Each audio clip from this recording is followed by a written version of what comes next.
Oh, there we go. Okay. Sorry, video.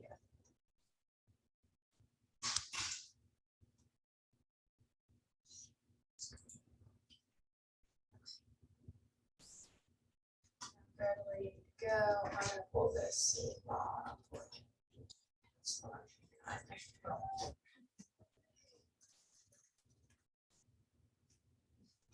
Hang on, guys.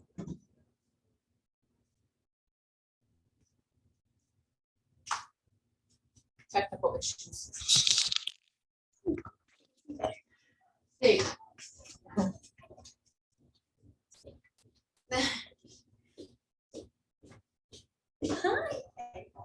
Good, how are you? Mhm. Not trying.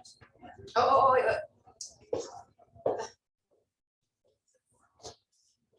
Oh, well. Oh.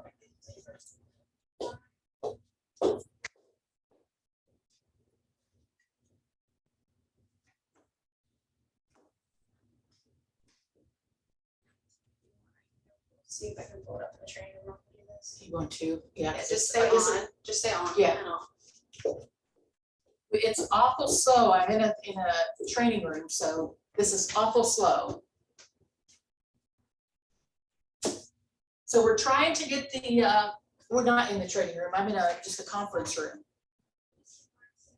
And it's very slow, so if you will bear with me.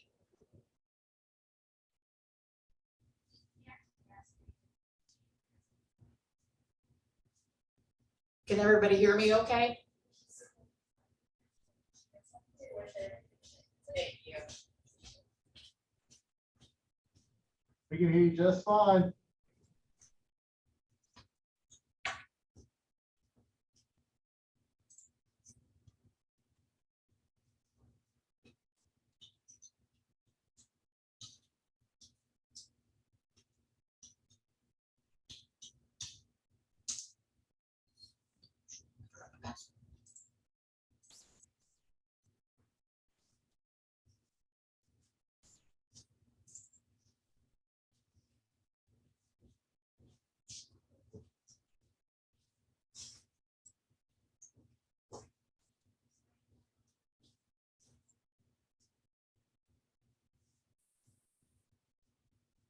Okay, I'm gonna go into the training room. Give me 2 minutes. Or however long it takes me to get there. I'll be right back, guys.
Can you all hear me?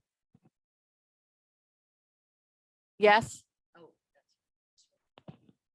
No, I'll get it.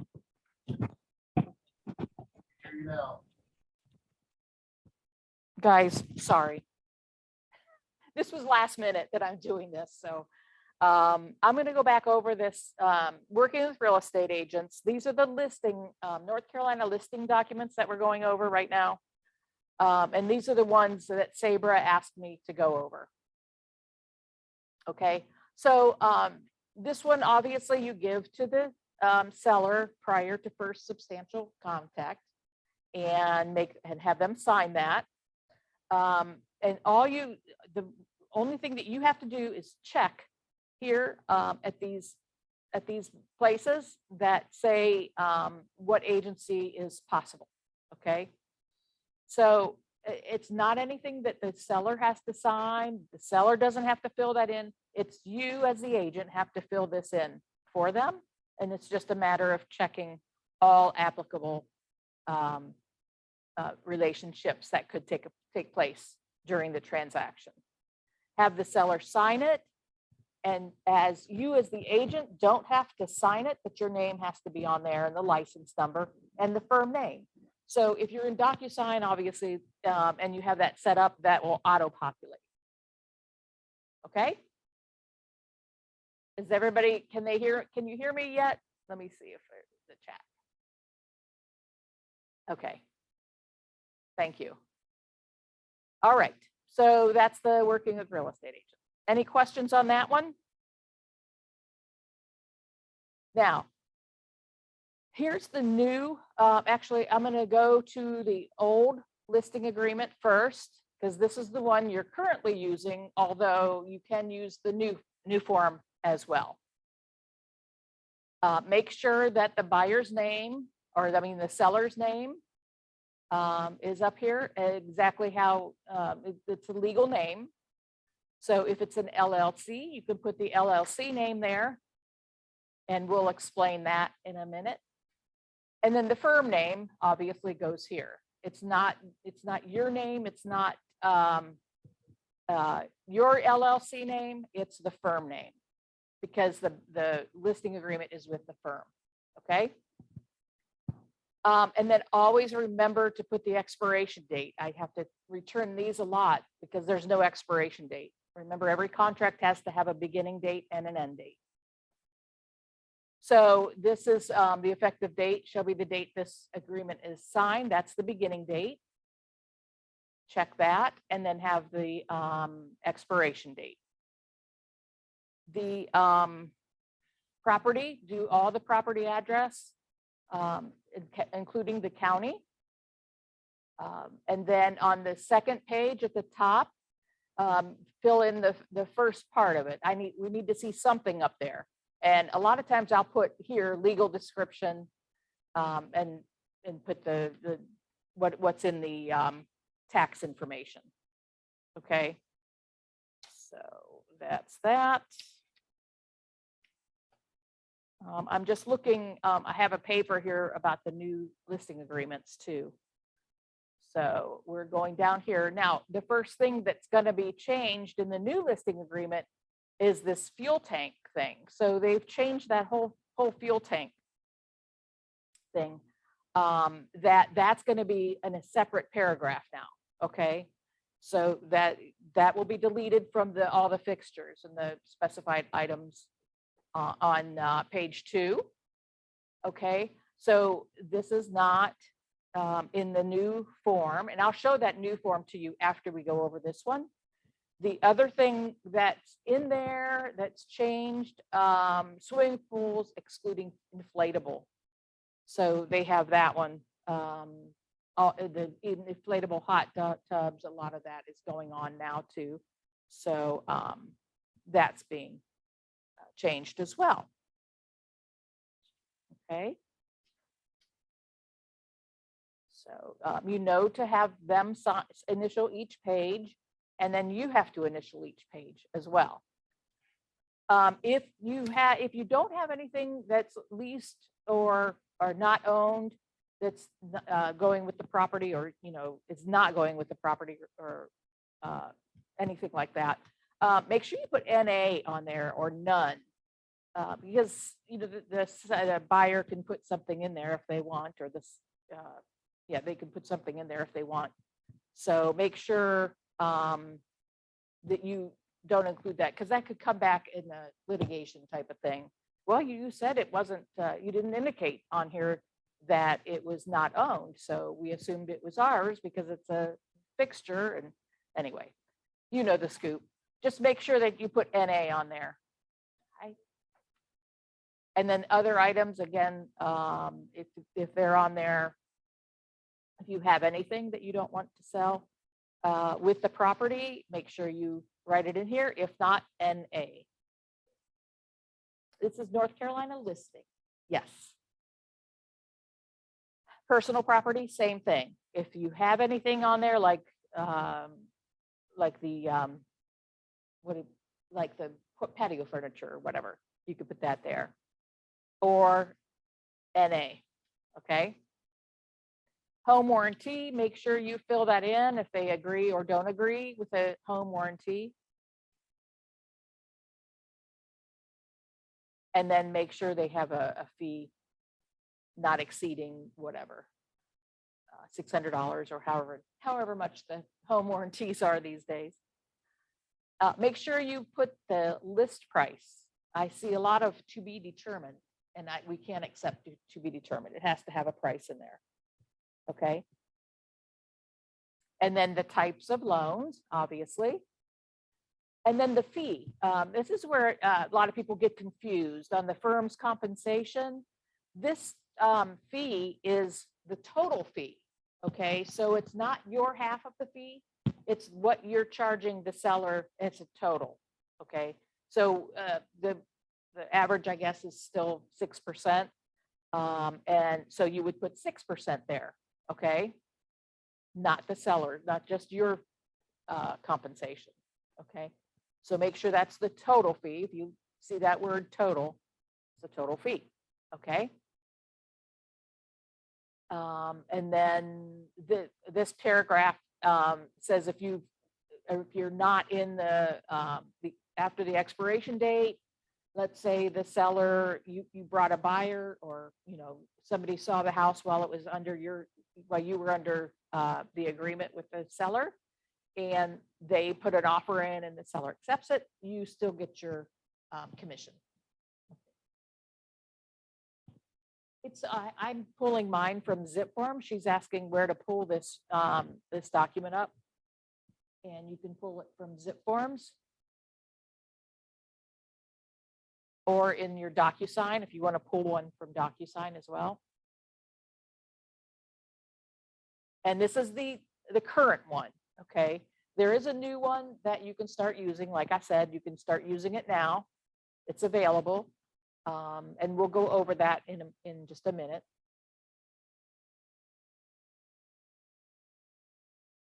Okay, then on this is page 4, cooperation with or compensation to other firms. We do not cooperate with subagents. So that this box, the first box on number 8, should not be checked, nor should this percentage be filled in on that first one. Okay. The second one is we do cooperate with buyer's agents. So that's the one that should be checked along with the percentage of what we're going to offer. So 6%, if you're giving half to the buyer's agent, it's going to be put a 3 there, or 2.5, or whatever percentage you have agreed on. Okay. So this is where you just put the buyer's percentage. Okay. And then the third one we don't complete either. Do not check the third box on that, because it says according to the firm's attached policy. Well, I've never seen an attached policy, so it should not be in there. Okay, so you should not check this unless you have their policy. Okay, and most people don't have that. Okay. And this, the firm's duties obviously are the same thing they've always been: disclosure of material facts, other professional services, the best, you have to present the offers right away, et cetera. Okay. Okay, on when, obviously, Saber always says when there's a warning in here, it's a warning that's important for you, for the seller to know. And then this is the buyer's letters. This is the love letters that everybody talks about now, and they're not allowed. Okay. So we can't use the buyer's letters anymore. And I know one group here puts it in their agent remarks that buyer's letters will not be accepted or presented to the seller. So that's kind of new. And then right below that is a little place for the seller's initials, that they acknowledge that the seller has been made aware of each firm duty described above, which you should be doing anyway. So you should go over this and make sure that they initial here, that they know that, because that probably could come back to bite you too, that you didn't tell me that. But here you would have it in writing. So make sure you go over, you have them initial that. Okay. All right. Here's the one that gets everybody. The commencement of marketing date. Okay, the firm is authorized to commence marketing on the property as described below, which is here, all the marketing stuff on, and you have to insert a date here.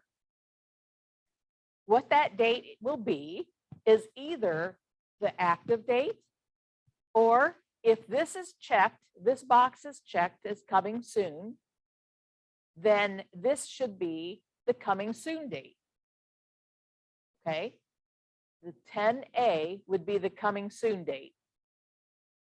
So if you're marketing, you're going to start marketing the property on July 15th, and you're going to go coming soon on, you're going to advertise it coming soon on July 1st. So July 1st will go up here, because that's when you're going to start marketing the property as coming soon.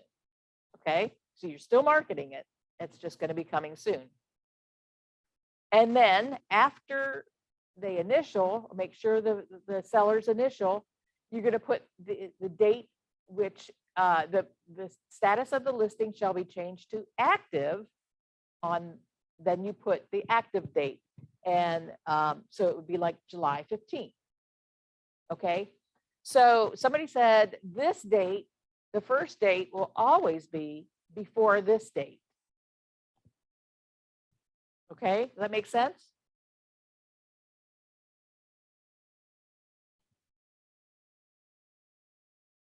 Nobody has any questions on that? First date will always be before the active date, because the first date is the coming soon date, if you're using coming soon. Don't check that box if you don't plan to use coming soon, and don't put a date in here if you're not going to use coming soon. Because when I do the compliance, I look for that date, or I look to see, oh, that box is checked, so they're obviously intending to use coming soon. And so then you come back and tell me, I'm not using coming soon. Well, the box is checked. So I assume I don't read mine. So, and I don't have time to go over and look in the MLS to see if you've used coming soon. But in here, please do not check that box if you don't plan to use coming soon. Okay? And no date should be in the active date if you're not using coming soon. The active date would be in the commencement of marketing. I mean, does that make sense? Yeah, it does. Think about it. So you're starting the marketing on the active date, if you're not using coming soon. And public marketing, should be, you know, just check everything that's, applicable.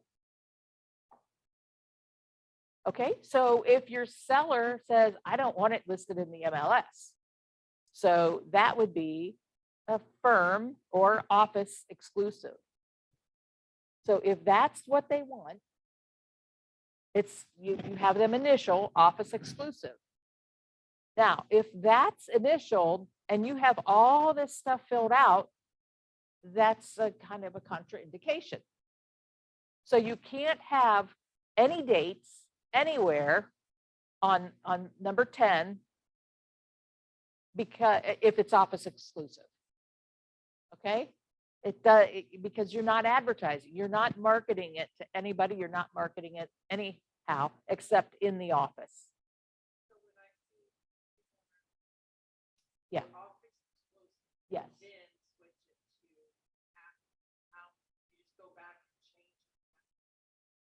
You don't change anything on here. You keep it office exclusive. And we can, well, I can go into that now. So if you do have office exclusive or firm exclusive, and a lot of people do this, I don't know why, it takes a lot more paperwork. So you've done that, and now I see it in the MLS. It's like, well, you put it as office exclusive. What I should see in your documents is the agency agreement renewal. This form, okay, which is form 710. In the in command, in your opportunities, there's a sample one, maybe a third of the way down on the listing agreements, on the listing checklist. There's a sample one that says firm exclusive, dated whatever date, July 1st, is hereby terminated. And the seller, I can, let me pull that up because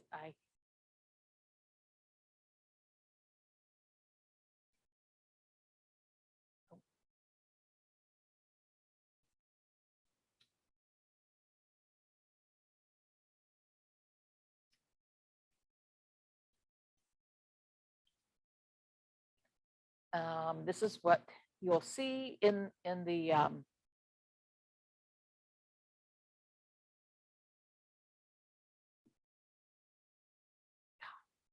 sorry for the slowness.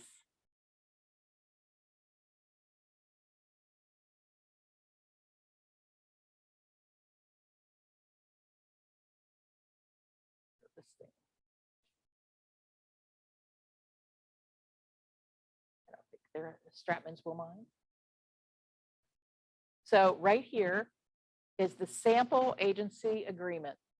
So that'll show you what to word it. So here's the wording. You can download this, then fill it in and upload it back to the right placeholder. So it says firm exclusive, dated, is hereby terminated, and seller authorizes agent to enter listing into MLS. Seller requests that the reference listing agreement be amended to add the marketing date of whatever in 10A and check the marketing options in 10B. So that takes care of you going back and changing the listing agreement, okay? And then if applicable, the coming soon form is or is not attached. So, you know, if you do want to go coming soon at that point, you're going to say it is attached. And then you're going to put it coming soon in the MLS at the date that you have agreed upon. Okay, so that's definitely what you want to use. So if you're at office exclusive and you want to change it to coming soon or active, this is the form you have to use. You in North Carolina. South Carolina is a whole different story, so don't worry about that one. But in North Carolina, you have to use this form to change the listing agreement. Just fill it out appropriate. You're going to change the right to sell listing agreement dated whatever date. And then complete that form and have your client sign it and you sign it. Okay. And that is found in the listing checklist in the listed folder.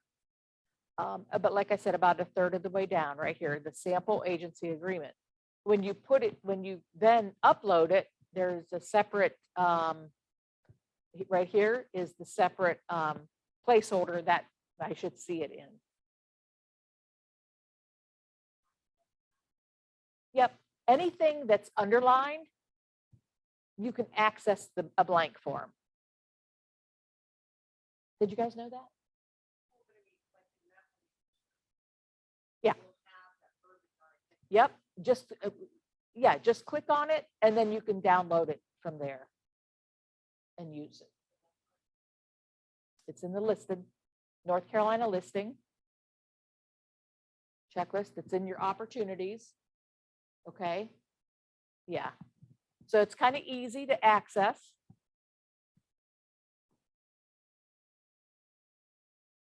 You get it from your opportunities in the documents under the listing, listed folder in the listing, North Carolina listing.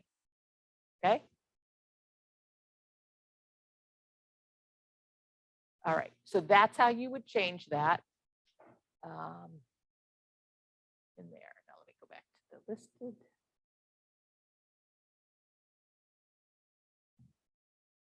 Does anybody have any questions on that?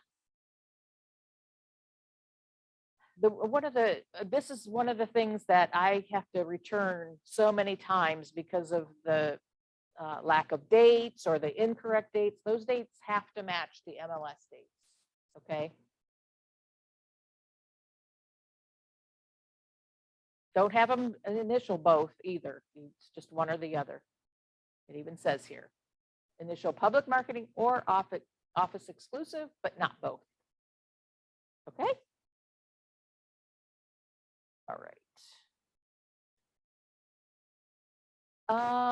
Obviously the lockbox and keys are kind of self-explanatory. So, and this is another warning device, a warning box about the, so many people have the home security systems where you can hear, you don't want to record anything. Obviously you could probably see them, but you shouldn't record anything.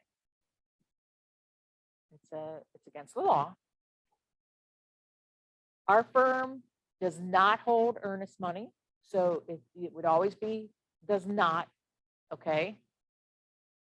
Make sure that's checked for that. And then all these little check mark boxes, please fill those out. People skip over them so many times that, you know, it doesn't take but a second. Okay, what number are we on? 12. Okay. Number 12, all the way down here, the current liens, obviously, if there's a mortgage, fill that out. Flood insurance, make sure that's all checked.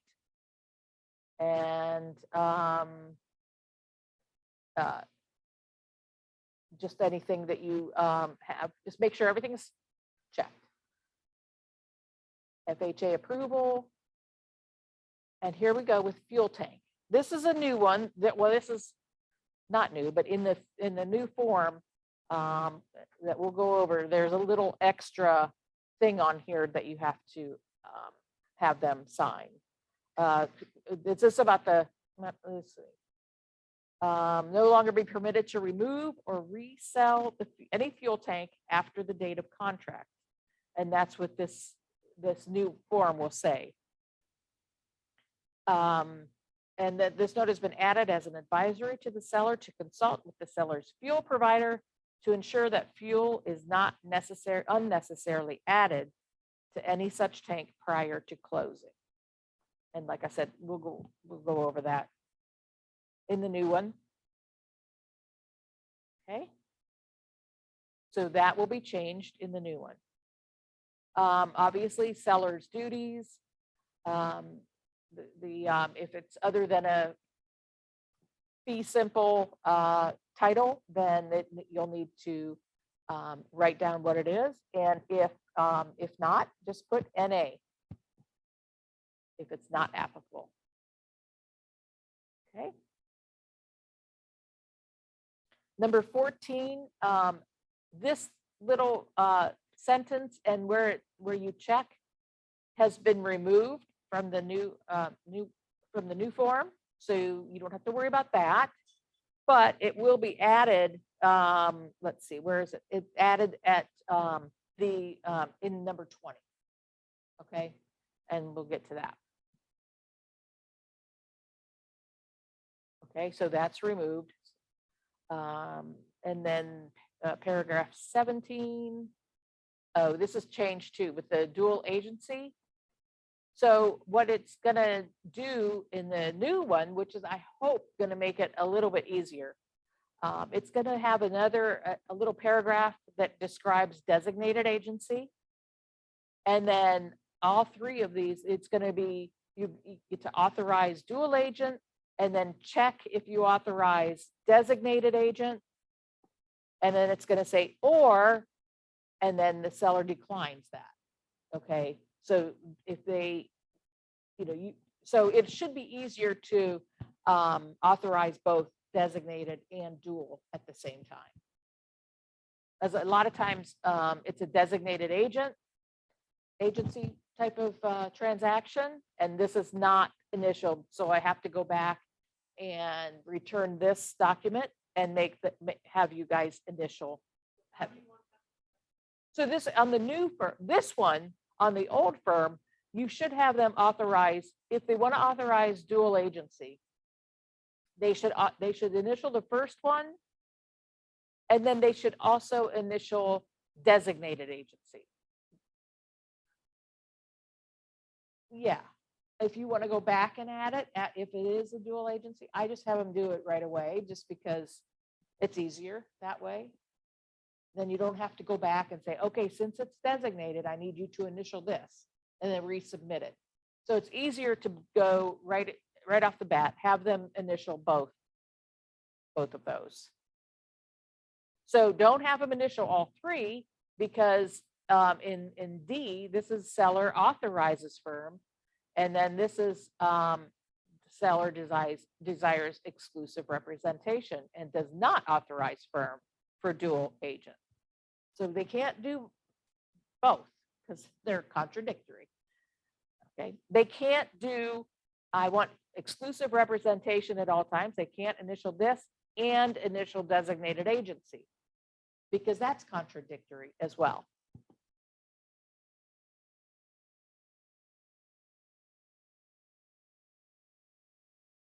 Does that make sense?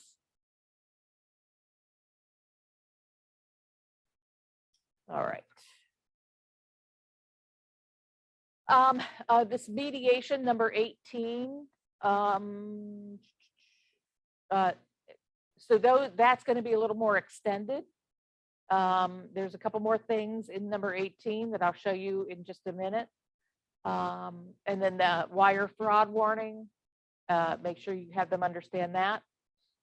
And then this is number 20. So this paragraph will be shortened, and a lot of stuff that's in this paragraph are added to number 18, which you'll see in a minute. The seller's information here. I need the seller's printed name, the signature, and the date.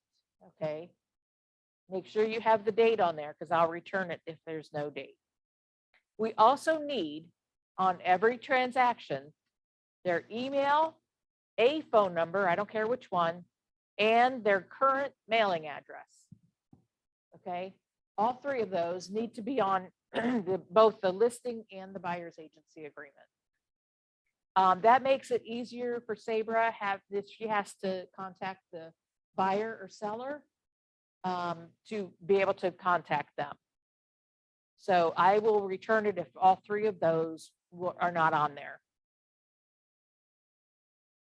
Okay, and then obviously the real estate firm name is Keller Williams Valentine. Our office, our firm license number is C13291. And the phone number is 704-887-6600.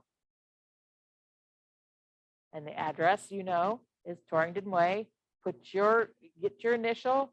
You have to include your license number and the date that you signed it. And put your phone number and email. Okay? Now, what's the time here?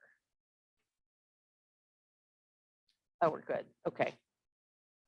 All right, now let's look at the new form.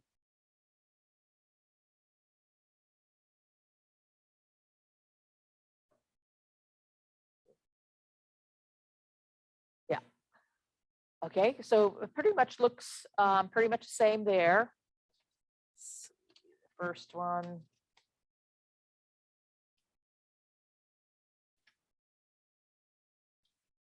Yeah. 1 moment, please. Okay. 3B, here's the fixtures. Notice that fuel tank is not here. And then they just changed this wording in the swimming pools to include excluding inflatable pools, spas, and hot tub. Simple little change there, okay? And then, let me see what they did. Yeah, that was it on that one. Okay. I had this, hang on just a second.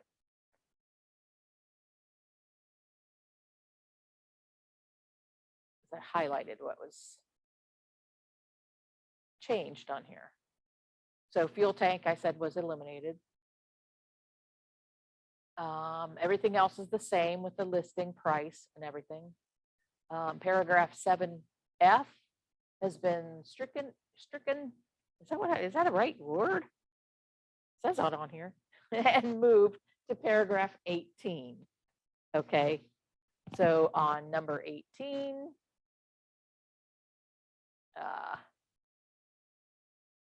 where is it?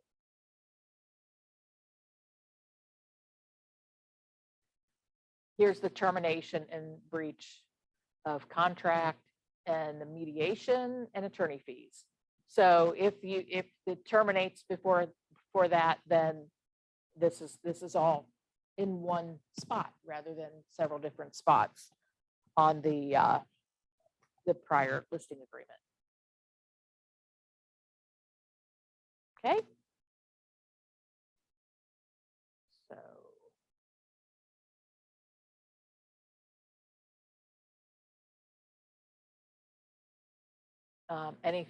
Any questions so far? I don't see anything in the chat. Nope. Same thing with the marketing. Everything's the same there.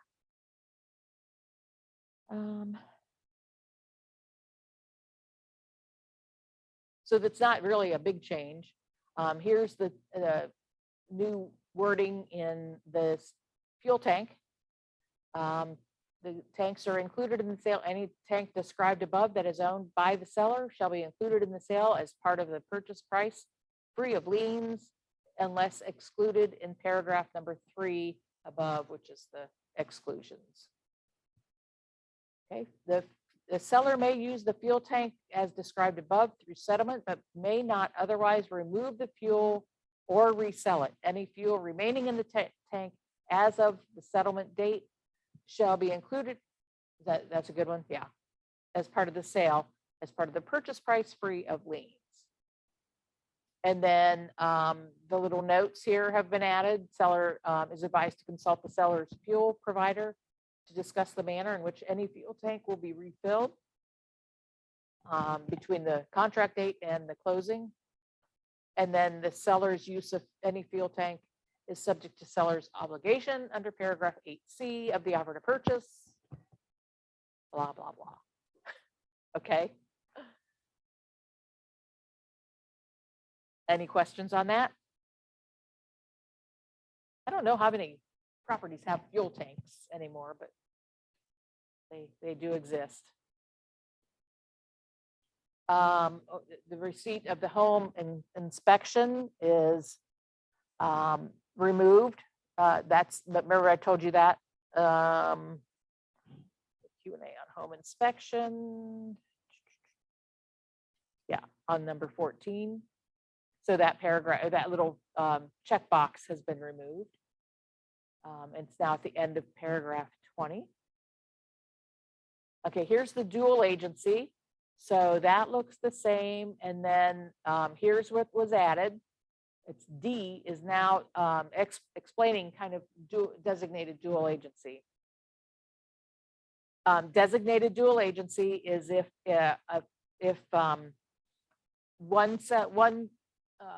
same office, one agent is representing the buyer, one agent is representing the seller. In the same office, that's designated dual agency. Okay, kind of like if you go to Sabra with all this, she would say, okay, I'm gonna, the seller says, I want to come to the office, and the buyer says, I'm coming to the same office. Then Sabra really has to designate an agent to represent the seller and designates an agent to represent the buyer separate. Okay, you just can't, you have to still remain, keep the confidentiality. That's designated agency. Dual agency is if it's you, just one agent representing both the buyer and the seller. So a lot of times, if they, they do allow dual agency, but most likely it'll be a designated dual agency transaction. So that's what that explains.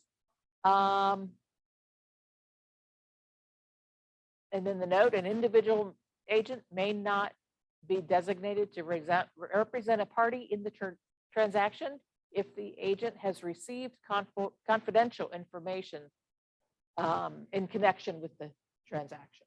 So if you guys have talked before, then you can't represent that client.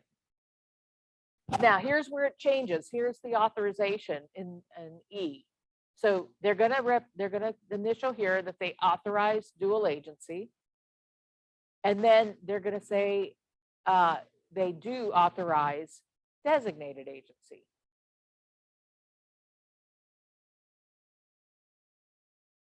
Or this is about that they do authorize the individual agent to represent both the buyer and seller. So that's what that is. And then here's the initial. It still says, it doesn't say if applicable.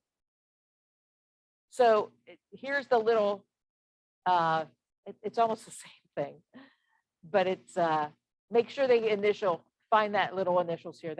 I think that should be out here where it's a little more obvious. This is about the designated agency. Okay, so it looks a little different, but they have to definitely initial here and here and check one of those boxes, or they want exclusive representation. Okay, so they won't, so you can't really initial both designated and not only exclusive representation. So it's a little different. Any questions on that one? That's pretty easy. Number 18 is the termination, and like we went over that. That's all the ones involved that were currently in other parts of the old contract. Wire fraud is the same, and then here's the one on question and answer on home inspections, and it just says the Real Estate Commission publishes a series of question and answer brochures that address common questions for a variety type of topics relating to the transaction, including offer and acceptance, earnest money, home inspections, and real estate closings. They are available free of charge on the Commission's website, and then it tells them. So they can go on the website themselves and get those brochures. Okay. Now, again, here's all their contact information. We need printed name, their signature with the date, their email, a phone number, and the mailing address, current mailing address. Even if it's the same as what they're selling, put that in there, please. If it's an entity, an LLC or a trust, they would sign in the entity section. Make sure you put their title. So it will be the name of the corporation. And the by would be who is authorized to sign. Okay.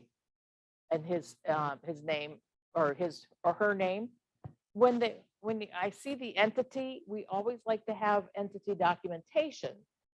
So if there's documentation that proves the validity of the signer, okay? So include that if it's an entity. If you're doing like for investors and that, they often buy through their entity. We'll need proof that they are able to, or they are authorized to sign for the entity.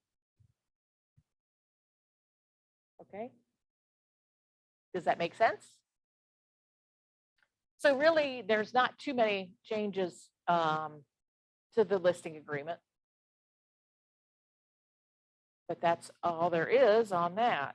So if you guys have any questions, let me know. Okay. Next.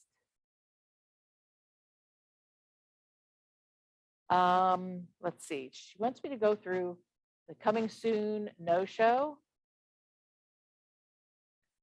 This has to be in. You had this date, the active date has to match the MLS active date. Okay. Make sure you're using the one that was last updated, and this little date right up here is 9/1/21. Make sure you're using that one. Okay. So this is going to match the MLS date.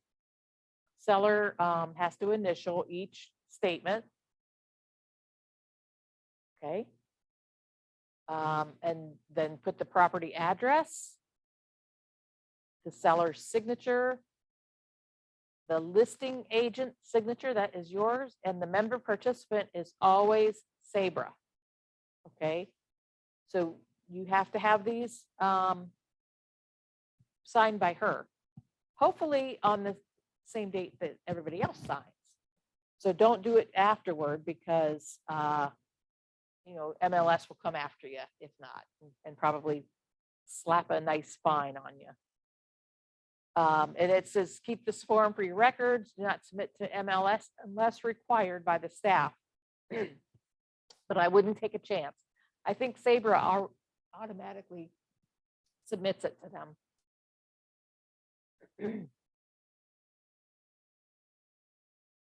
Okay, now you have to tell your seller, obviously, don't show that property while it's in the coming soon. You know, so don't, that can be a fine as well. If it is shown, you have to immediately put it as active on the MLS. Okay. Anybody have any questions on that? Okay.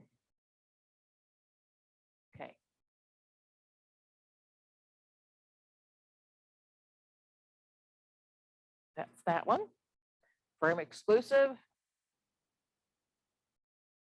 Same thing. If it's a firm exclusive, it cannot be advertised anywhere except in the office. Just kind of what it's self-explanatory. Firm exclusive is just that, exclusive to the firm. And then obviously have them just write their names. This should self-populate in DocuSign. And then they initial each box. It's just what's prohibited. They can't put any signs out or advertise it in any way. And then make sure they check this last box that they can, that you can enter it into MLS as a comparable sale. A lot of people will do that once it's closed. Okay, so make sure that you get that authorization, because I know MLS has sent this back to Sabre because those checks aren't in there. Again, have them sell it or sign it, the seller sign, agent sign, and the Sabre has to sign it. Okay.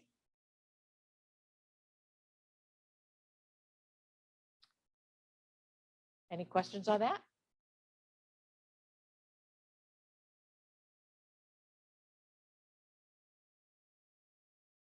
We're going right through here. Let me see. The good old septic and sewer and water. Septic or sewer and water. It has to be this one now because Sabre wants us to verify both water and sewer. Okay, so first things first, what are you, the listing agent or the buyer's agent? Make sure you check that. Make sure you add the property address. Okay, I have to turn that back in a lot. I have to return that a lot because the property address isn't there. You verify here if it's a city or the county. Okay, so you can either one, attach the bill, or you call the city, county, utilities department. And then, so you want to make sure it is available and is it connected or not? That's the water and sewer. Is it or is it not available and connected? As of the date that you called to verify, who did you speak to? And which provider did you call? A lot of times if it's in Mecklenburg County, you can call 311, just put 311 there, but get the name of who you talked to. So that's all you have to do on that one. If it is not, if a lot of townhomes are not connected to city or county water, they're community water and sewer. So that's a lot for townhomes and condos, I believe. You have to call, you call the HOA. If they are the ones that are providing that, you call the HOA, speak to them, what date, say if it is or not connected. Okay. The recent invoice is attached. If it is, fill that out. I don't know what the amount is, but you don't have to worry about the amount. Just make sure it is or is not attached, okay? And you have to initial here, the agent initials, okay? So that's if it's an HOA. Don't fill out both of these because it's not going to be city, county, and community. So it's going to be the city or county and or community, okay? So if it's on city water, but not city sewer, you put is available at city water and is connected, but the sewer connection, no, it's not, and it's not. Well, it's got to be septic, right? So you did that, you verified the water up here. Down here, you have to verify the septic. Okay, don't forget about doing both. So here's the statements. An agent affirms that a copy of the septic permit provided by the seller is attached. If you initial here, you have to show how many bedrooms it is. And then you'll know the MLS listing must match that number. And then I'm going to look for a septic permit because you marked down that it's attached. If it's not attached, I'll return it. Okay. Again, you affirmed that a copy of the septic permit has been requested from who you called, which county you called, and on what date. Check that or initial that. Okay. And if you affirm then later that you obtained the copy of the permit, check, copy attached. Initial here, the copy of the septic permit should be attached. Or if you called, that you affirm that a copy of the permit is not available, who did you speak to? And which county did you call the health? Did you find out that information? Which county did you call? And what date? Initial here. So all of these should not be initialed, okay? At the most, 2 will be initialed. This one, you've been requested, and then you got the copy.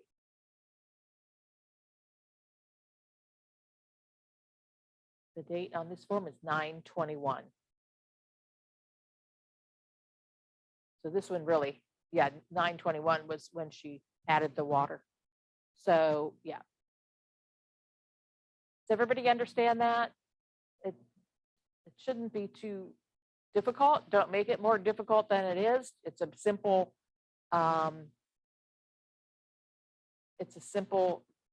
just fill out the form. You call the provider and fill it out. Okay. If you're the listing agent, you sign it. And your sellers do not have to sign it because they've already done that through the, they've already verified that through the property disclosures. Okay. So they don't have to sign.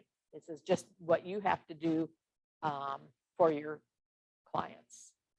If you're the buyer's agent, then you have to have the buyers sign as well. Okay. So this is for every property that you are doing, buying and or selling. You have to have this. This form, if it's, I don't think it's in, but yes, it is. So here it is. You can access it through your command, access a blank copy, or through KWB resources. It's in the forms part, okay? Okay, so, and this is the second page of that is guidelines on how you fill that out. But I just told you, you have to read these because I see a lot of them that are all checked and it's like, or initialed. So it says initial below, initial the one that you did. Okay, this one and this one. Okay, let's see. Any questions on that?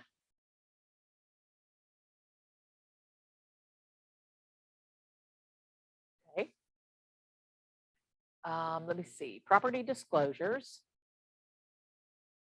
This hasn't changed, and I'm not sure, I don't think it's going to be a new form. So you have the property address and the owner's name. On page 2, at the top of page 2, you also have to put the property address. Okay. So make sure that's on there and make sure all these, every question or every statement should be filled.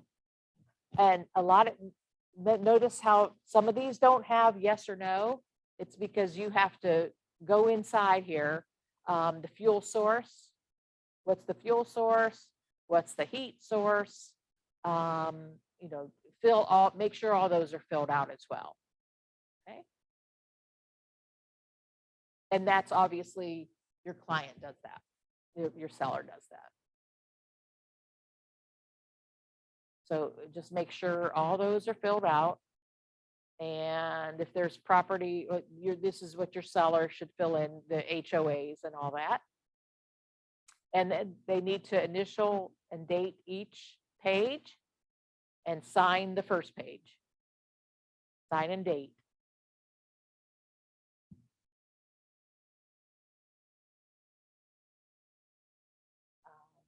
Does anybody have any questions on that? That's pretty easy.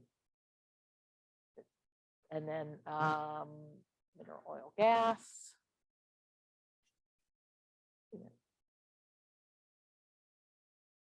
Is the same way. Make sure they answer each statement. But be careful, if they answer yes to any of these, I'll ask if they intended to, because apparently it could affect the title. So if like I sent one to the McNaught one time, and they said, oh my gosh, oh, glad you checked that. We have to check the title because of that. So usually the answers are no. And this no representation, meaning they don't know about the previous owner. So that no representation only is applicable to number 1 and number 4 about the previous owner. They should know if they've severed the mineral rights. So that would be a yes or no. So it's no representation only is applicable to number 1 and number 4. Doesn't mean it's straight down the line. Okay. Any questions? I feel like we really went through that. It's only 2 o'clock. But that's all I have. I don't know what else to talk about. What else do you want to talk about? Really? That's according to here. There's other forms that are changing, but they're all have to do with the purchases.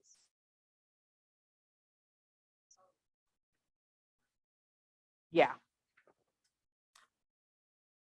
I haven't really gone through the others yet, but we can take a look. Let me look.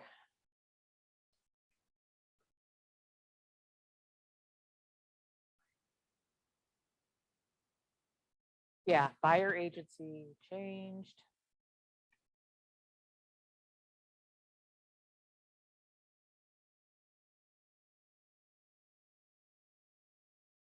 Why didn't it come up?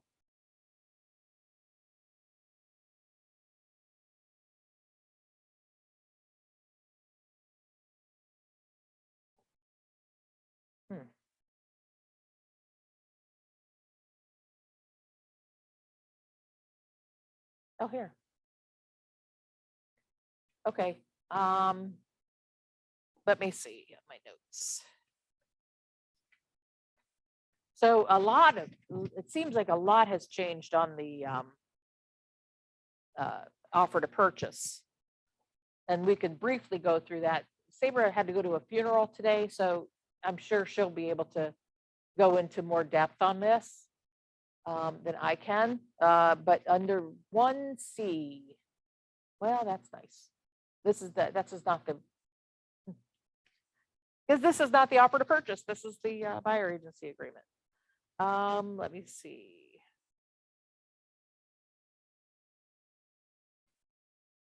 Let me see what changed. Looks like a lot more has changed in the offer to purchase than on the agreement.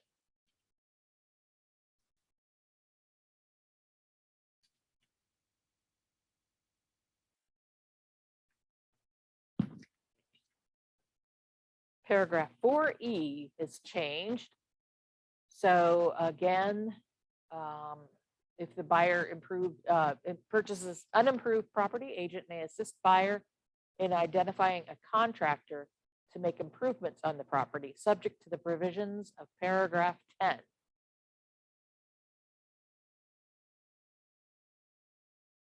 Okay.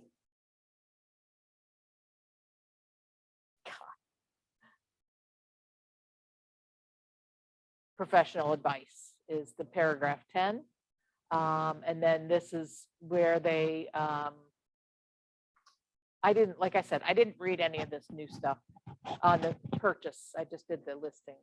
In addition to the services rendered to the buyer by the firm under the terms of this agreement, buyer is advised to seek other professional advice in matters of law, taxation, financing, insurance, surveying, wood destroying insect infestation, structural soundness, engineering, building construction, and other matters pertaining to any proposed transaction. Phew. Although firm may provide the buyer the names of providers who claim to perform such services, Buyer understands that firm cannot guarantee the quality of service. So, you can suggest it, but they, you can't guarantee that the service will be good.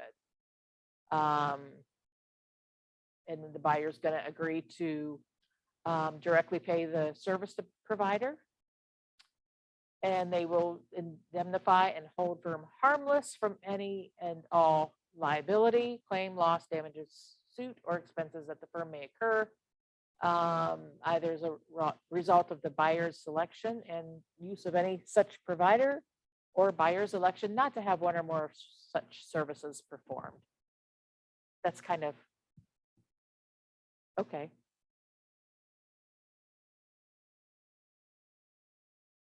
So that's the change, is that you can suggest it, I guess.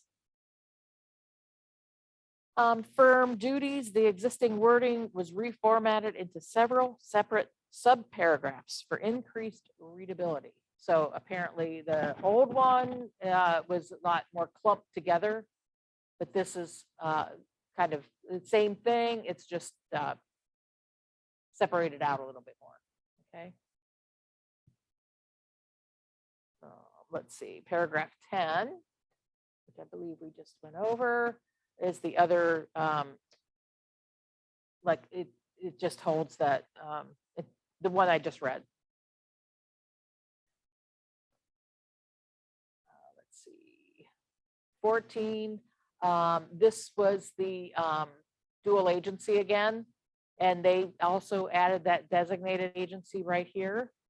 And it's the same format as the listing agreement, where they can authorize dual agency and designated dual agency, or they deny them all, both, okay? So same thing. 17 is the surveillance, that it's all about the cameras in the homes and all that. So you have to be careful what you say, and it shouldn't be recorded, but you never know if it will be.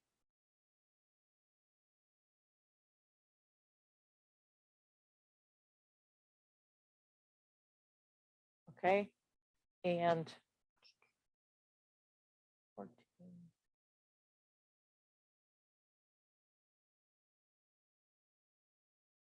Paragraph 15, what's that one? Oh, and that's the termination, the same as the listing agreement. They put it all into one paragraph, but that's all that's on the buyer agency agreement that's been changed. I think the biggest change might be to the offer to purchase.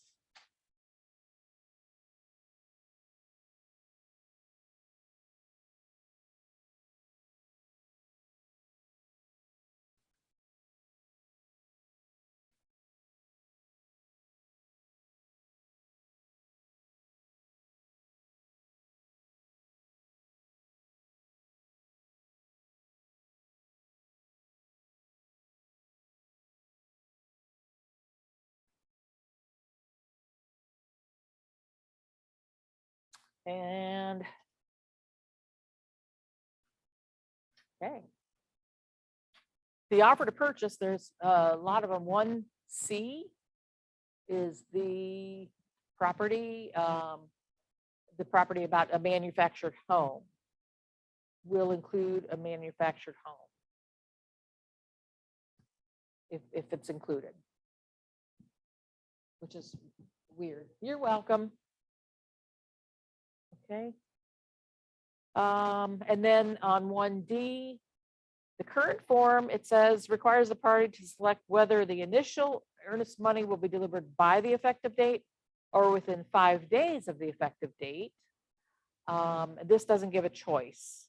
Oftentimes one of the boxes is not checked, creating doubt about when the initial EMD is due if they're not checked. So the need to select when the initial EMD will be delivered has been eliminated by the removal of the by effective date. And then it should be delivered within 5 days. Okay. Under the elimination of the by effective date option will not prohibit delivery of the initial EMD with the offer, and the seller may still insist on delivery of the initial EMD with the offer before signing it. Okay, so you better have that earnest money ready. Okay. And same as with due diligence.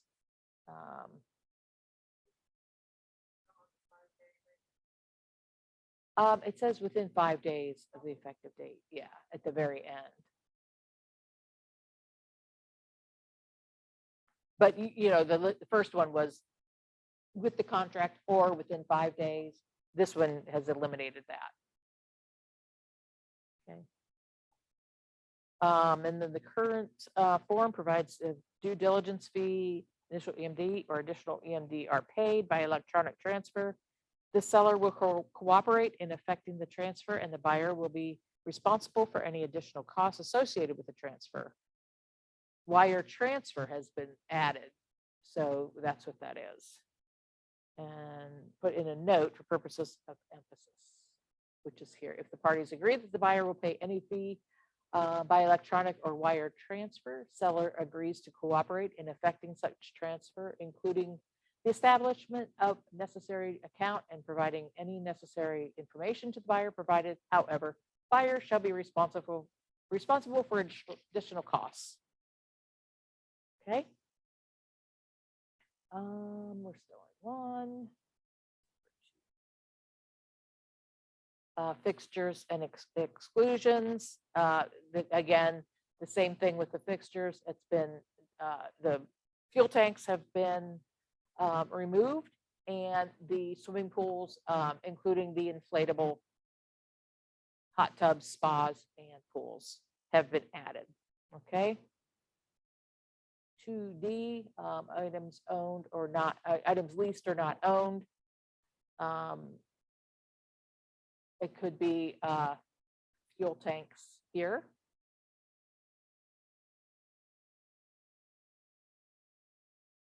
Leased fuel tanks are sometimes not identified in paragraph 2D, which can cause disagreements about whether the seller is in breach of contract if they don't provide a fuel tank as part of the sale.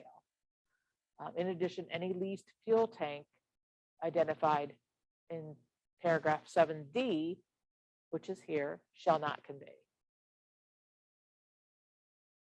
Which doesn't make sense to me, but well, that's just me. Sabre can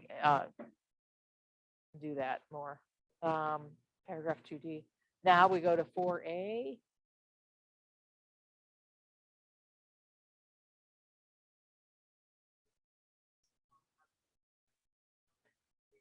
We're still in a grace period. September 1st will be you have a 60-day grace period to use these. And they came out, I believe, on the 1st of July. So the wording of the note has been amended to state more clearly that there is no loan or appraisal contingency. So that's here for a loan. The buyer at buyer's expense shall be entitled to pursue qualification for and approval of the loan, if any. So there is no loan approval or contingency to this offer. Therefore, the buyer is advised to consult with buyer's lender prior to signing this offer to assure that the due diligence period allows sufficient time for the loan process and for the buyer's lender to provide buyer sufficient information to decide whether to proceed or terminate the contract. So, you know, provide enough leeway in the due diligence to have this completed. Because it's not going to be, you don't have that check mark to say contingent upon loan approval.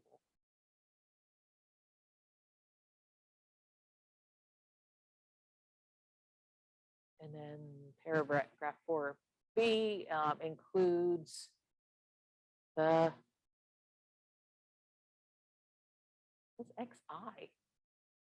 Oh, that's been taken out. XI, like 11. they've moved to paragraph 7D. Paragraph 4D, the repair, improvement, negotiations, and agreements. Some of the existing wording has been put into bullet point format, so it's easier to see. And some of the unnecessary words have been eliminated, so that's easy. 5D has been changed. Well, that's weird. Several situations have been reported where there has been a disagreement about whether a buyer has the right to terminate a contract under Residential Property Disclosure Act. When the Residential Property and Owners Association disclosure statement was provided to the buyer during negotiation and prior to the time the contract was created, but it had not been available to them at the time of their initial offer. The new wording has been added whereby the buyer acknowledges that the buyer's receipt of the disclosure statement prior to making the offer complies with the act. Okay, so they can still terminate if they don't receive it at the end of the 3rd calendar day following the effective date, and if they didn't receive that. Yeah. Oh, wait a minute, do they?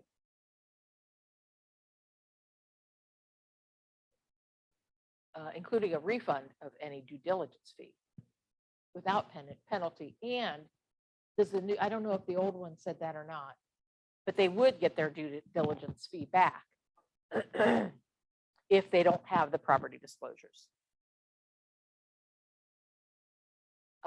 Same with the mineral oil gas. And 6B, responsibility of certain costs. Some existing wording in 1 and 2, any loan obtained by the buyer, and charges by an owners association or management company as the agent of the association under paragraph 9B of this contract. It's some of it has been removed, some of that wording's removed and switched to another paragraph.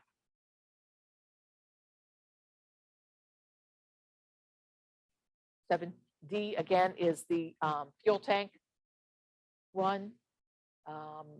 The notes, this is in an attempt to reduce the number of disagreements that arise relating to fuel tanks and fuel, a new subparagraph devoted exclusively to fuel tanks and fuel has been added. So in 1, the description, they have to provide all the descriptions of the fuel tank. And then any tank identified by the seller as being owned by the seller will be part of the sale unless excluded in paragraph 2E, which is the exclusions.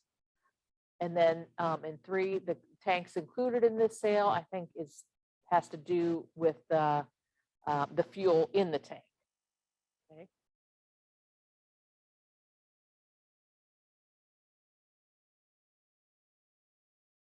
And 8J,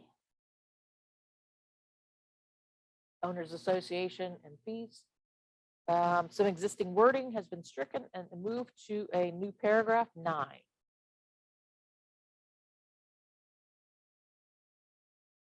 So we'll discuss that in a minute. And the home warranty. Home warranties typically have the note there.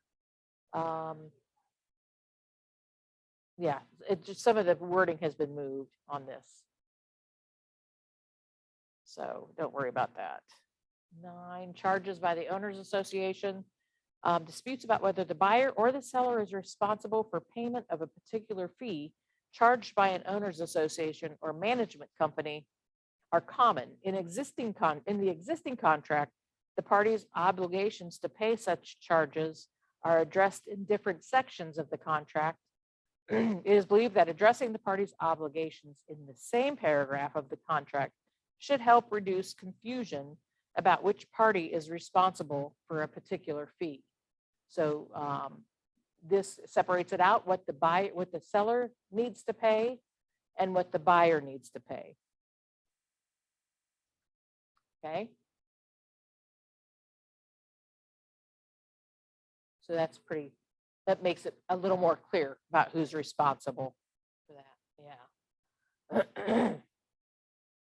Paragraph 10, the taxes and all that have been moved to the new paragraph 8N.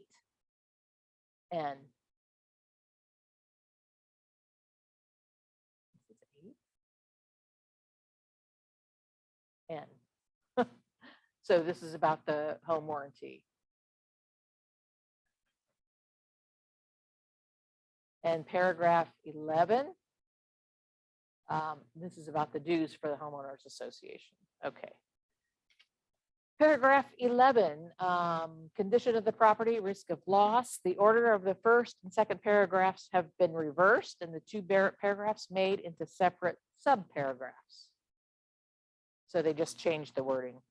The first sentence in the condition of property at closing paragraph has been eliminated as unnecessary.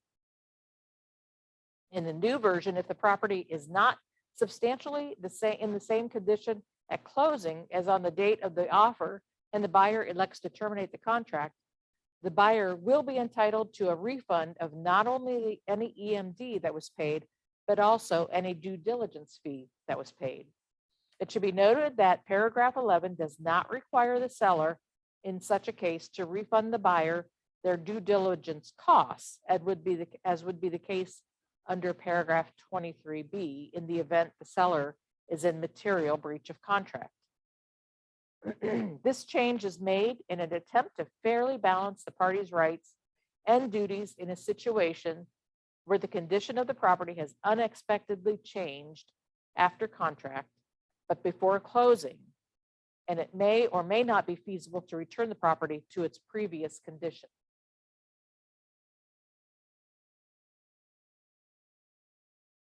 Okay.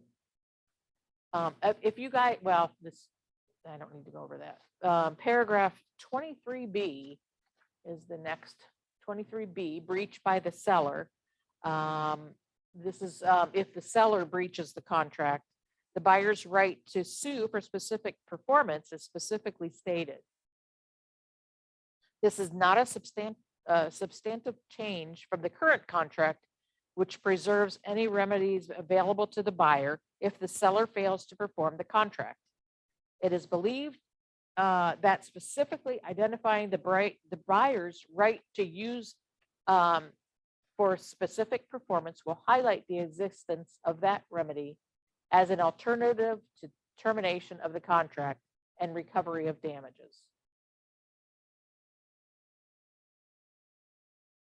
And that's it. That's the changes to the offer to purchase. So that's kind of, I mean, they're little subtle changes. I don't think it's major changes to that, but that's what's happening. And next week will be the North Carolina buyers, which Sabra will hopefully be here to better explain all that too. So anybody have any other questions? You're welcome. Okay, guys, that's all I have. Thanks for coming. Bye.